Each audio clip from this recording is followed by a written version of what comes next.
I had a fair degree of success across many sports, but I also really enjoyed the friendships and the social connection you had with other people. What sort of sparked my interest in sports psychology really came from my experiences in coaching. I never really understood why some people would get onto the podium and others didn't. I realised the significance of how someone thinks and feels and how it actually impacts on performance. Part of my interest was how do we educate the next generation of coaches so that they can create an environment for people to thrive in and through sport. I think there needs to be a holistic approach to development, opportunities for people to learn about themselves, others, and how they can work in groups to achieve particular outcomes.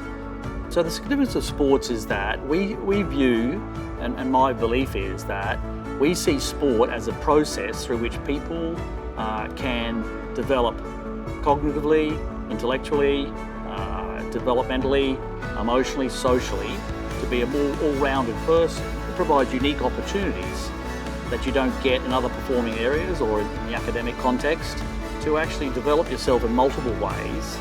So we need an evidence base to actually inform both policy and practice in the delivery of sport. But we still have a challenge contextually because it takes a long time to get that translation from theory and research and evidence to actually translate into applied practice. It's a really interesting situation that business and corporate comes to sport to learn about how they do things. When you talk corporate, when you talk sport, you're talking pursuit of high performance.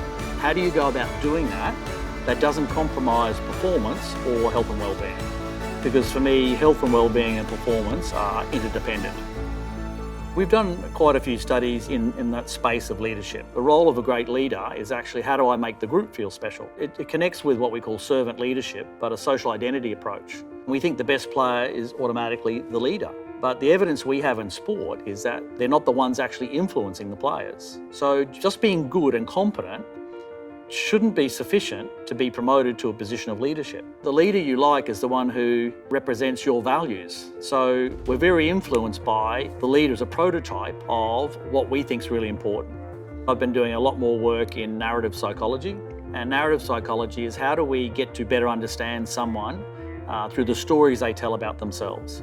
Through that process, we're actually helping people to get better understanding of who they are, and at a much deeper level as to why they do what they do. Research within sport has an opportunity to continue to develop and deepen our understanding about how we help people get the best out of themselves. It's really important that institutes like NIE continue to do the high quality work that they do, because in the way that we share and try to collaborate and report the work that we do allows for people to challenge their own thinking, and in some cases to affirm that thinking. It's fairly evident from an outsider coming in that there's a real valuing of young people in Singapore. The investment you put in education is significant, and that says a lot about your society, that you value how you nurture young people. And sports similarly has a high position or status within society, and I love the attitude here. There's less of an emphasis on winning as opposed to let's see how we grow as people in and through sport, which sort of fits with a positive psychological approach. When you read about Edmund Barker and his contribution to Singaporean society in and through sport, it's good to see that his legacy has led to a professorship and some scholarships to continue to promote the value proposition of sport in society. When I received communication that I was the 11th recipient of the E.W. Barker Professorship, it was a very humbling experience. One of the things I've learned from that is that you typically don't do anything as an individual. There's always other people who are supportive and encouraging of what you do.